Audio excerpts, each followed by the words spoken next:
Buongiorno e ben ritrovati con una nuova edizione del TG Flash di Noi Sicilia. In apertura circa 500 persone sono scese in strada nei pressi di Sigonella per dire no all'utilizzo della Sicilia come base logistica militare. Il corteo, composto da associazioni, partiti e cittadini, ha sfilato con bandiere della pace verso la base in modo simbolico. 3 condanne e una assoluzione a Catania per la violenza sessuale di gruppo ai danni di una tredicenne alla Villa Bellini. I fatti risalgono al gennaio 2024, quando la giovane fu violentata nei bagni del parco mentre il fidanzato veniva bloccato. Previsto anche il risarcimento dei danni per la vittima e il minorenne coinvolto. Lite in strada degenera in violenza a Lipari. Un 34enne è stato arrestato per tentato omicidio dopo aver colpito un coetaneo con una coltellata all'addome. La vittima è stata soccorsa e trasferita al Policlinico di Messina. Indagini in corso per chiarire la dinamica.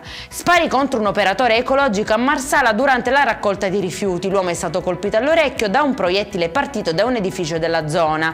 La UIL denuncia un episodio gravissimo e chiede interventi urgenti per la sicurezza. È in chiusura un vitello vivo messo in palio a una lotteria a Calatafimi Segesta, accende la polemica e divide l'opinione pubblica.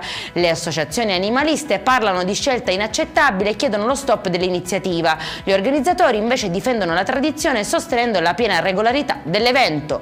Per questa edizione è tutto, prossimo appuntamento alle 19:30, buona giornata.